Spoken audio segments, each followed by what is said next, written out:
I'm going to get my help stuff out here, and I'll read it because it will facilitate time. We are here today to honor our veterans who have served and those who are presently serving in the defense of our country. And I'm always honored myself to be around my brothers and sisters in arms. And so this is going to be a good thing for me today. We will begin our service, what we're going to do today, by calling out the names of the different branches of military services. We will be recognizing the National Guard and our military reserves. Now, when your branch of service name is called, please come forward and present yourself up here on the stage.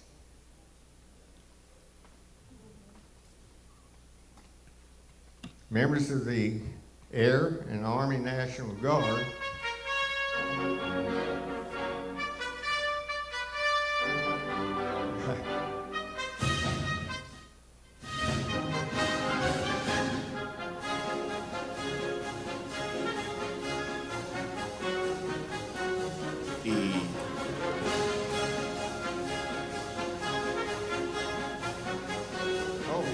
This is supposed to be up there before me. Marines.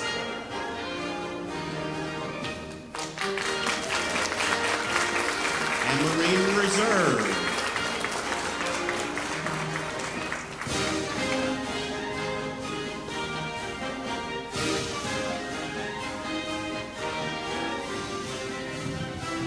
Everything looks like it's getting turned around, so Navy. we're going to be working with it.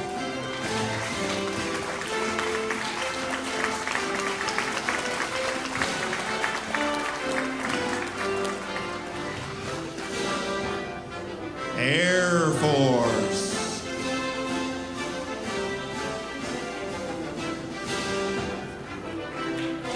And Air Force Reserve.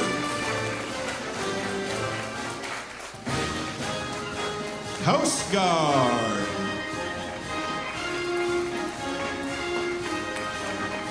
And Coast Guard Reserve.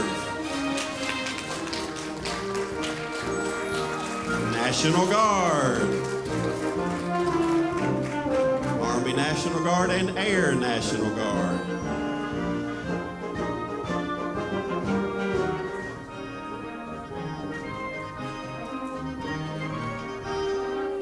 Space Force.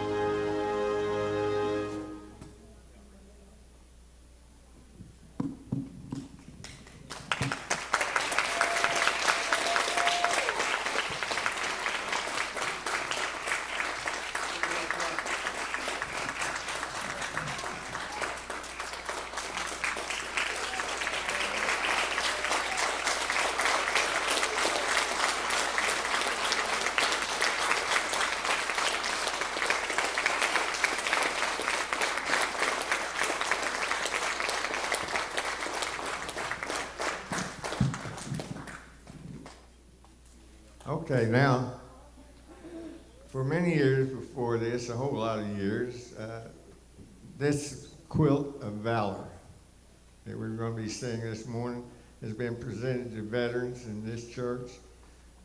And the idea of it came from a young lady here in our church, Linda Abraham. And she not only made this blanket or this quilt, she donated it.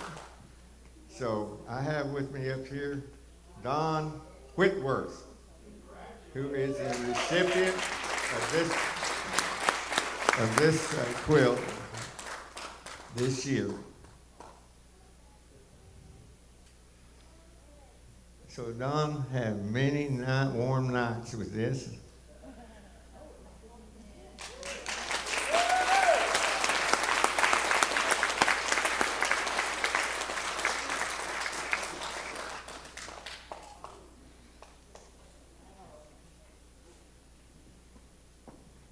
Isn't that incredible? Let's make sure and get another picture, one final picture with all the veterans up there. Is there any veteran Yeah, that we has want to been get a missed? picture of all of us with the quilt too. Yeah. All right. Everybody, look at the camera for just a second. We got another one coming up. Come on up here. Come right over here. Craig, you're supposed to be down there. Where's Craig? Who's watching my camera? How many of you can wait for Craig? Do we have all the veterans up Well, here? here comes another one as we speak. Is there anybody else on the ground floor here that is a veteran that is not up here? Brother Emmett. Come on up, Brother Emmett. Anybody else? Anybody else? We got any members of the National Guard or reserves that are here? If you are, come on up. You're our farce. Yeah. I was trying to get to that, but thank God it kind of turned around there. Put you between Well, Linda we're and Emmett. Norris there.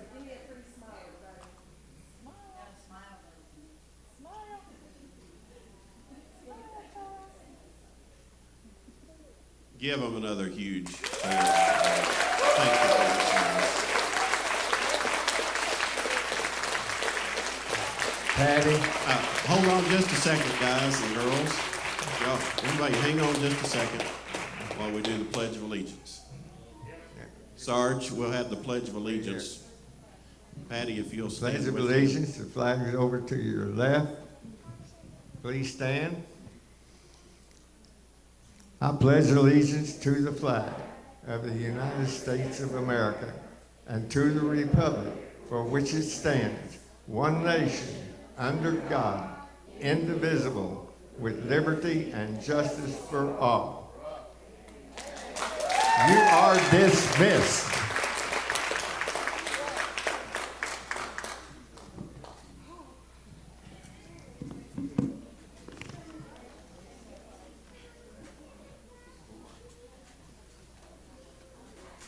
And everybody say, good job, Sarge.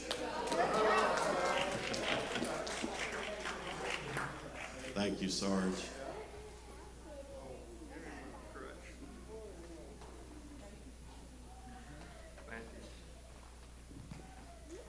One big round of applause.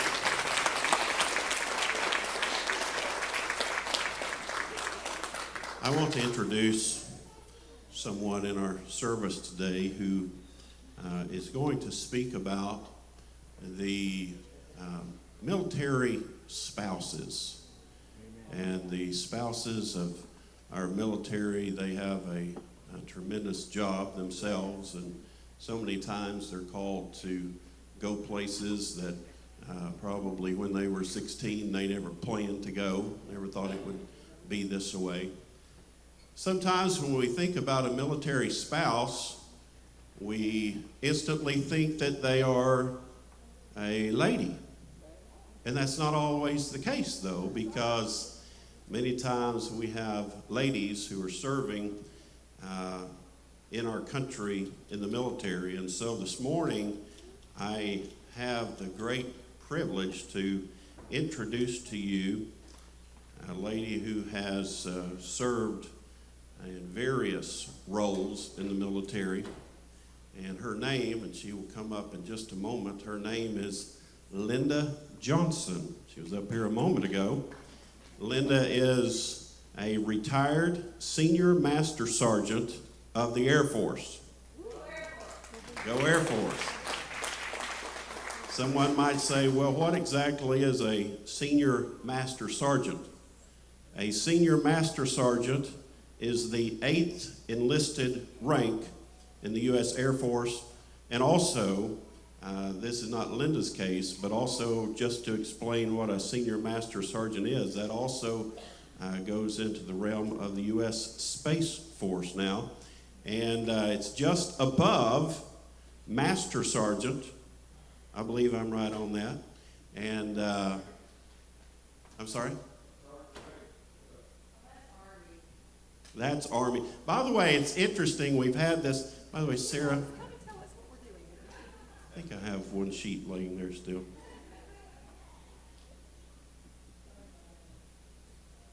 Left one of my pages there. Just above Master Sergeant and below Chief Master Sergeant, and is a senior non-commissioned officer. Now, I will tell you in way of honor today, Linda has served for 24 years total, 8 years active duty, 6 years in the reserves, and 10 years Air Guard. Would you welcome Linda Johnson to the stage today, please?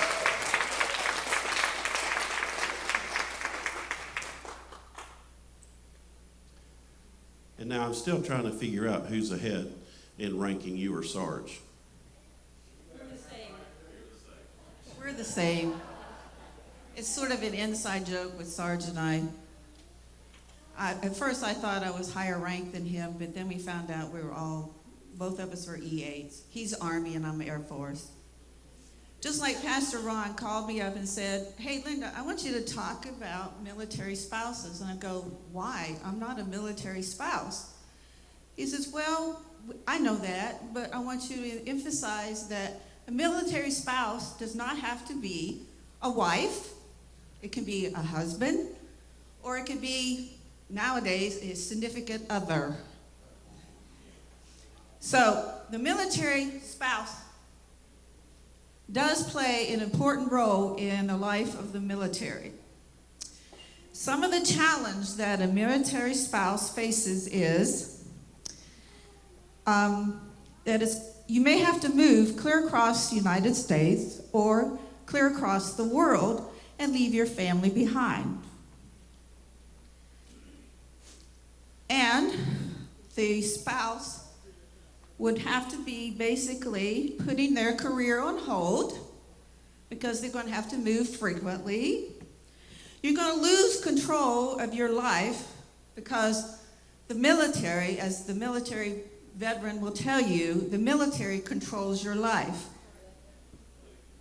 The military tells you where to go and what to do and everything else.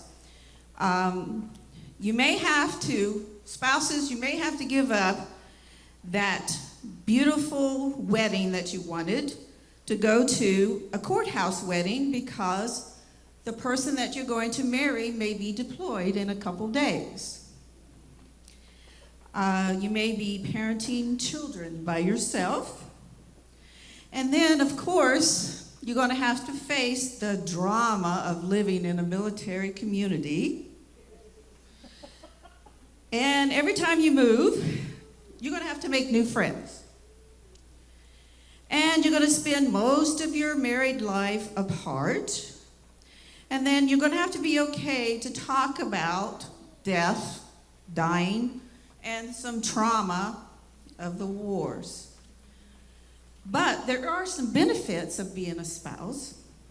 Some of those benefits are opportunities to travel, worldwide friends, because you make friends all over the United States and all over the world, unique experiences for yourself, activities at your fingertips. Those of you may not know that if you're in the military and you live on base, that is basically a town within its town. You have doctors, you have bowling alleys, you have activities all over that place. You don't even have to go off base to do whatever you want to in your life.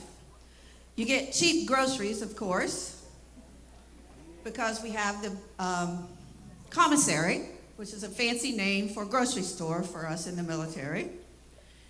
You have educational opportunities, and because you are married to a military person, you get hiring preference wherever you go in the world.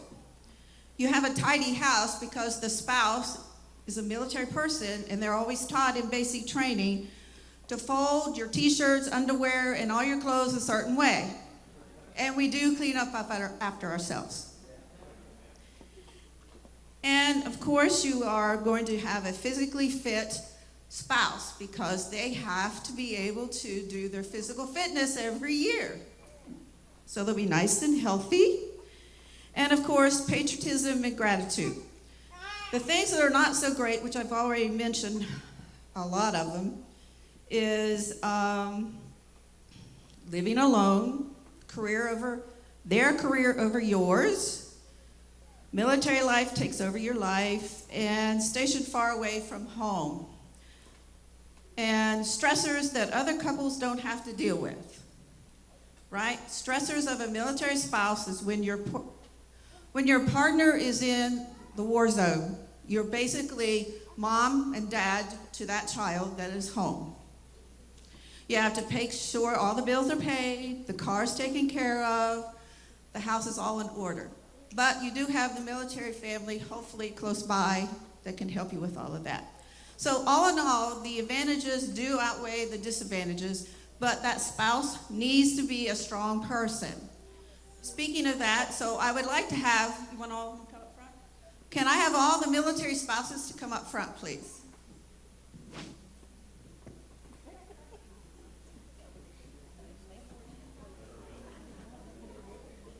Don't be afraid, I won't bite, I promise. I've been told many, many times my bark is worse than my bite, okay?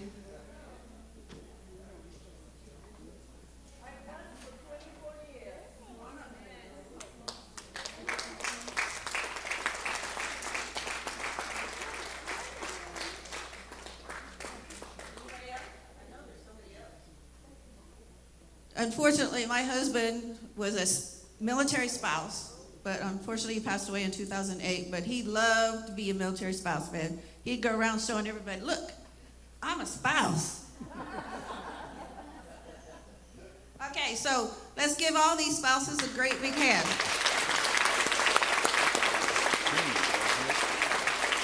Because believe it or not, they do serve sort of as a military person, because without them, the person that's in the military could not be able to go and do what they do to protect us and give us those freedoms that we need, that we want, right? Yes. Okay. Now, I know Pastor Ron didn't ask me this, but there is another group in this family of the military that loses a lot of holidays with their parent because that person is in the military, and that is the children. So is there any military children here? None at all? They're affectionately called military brats, in case you didn't know that. I don't remember where that came from. Does anybody know who's in the military? I don't know either. Okay. Yeah, I know mine kind of had to met up with SPs a few times.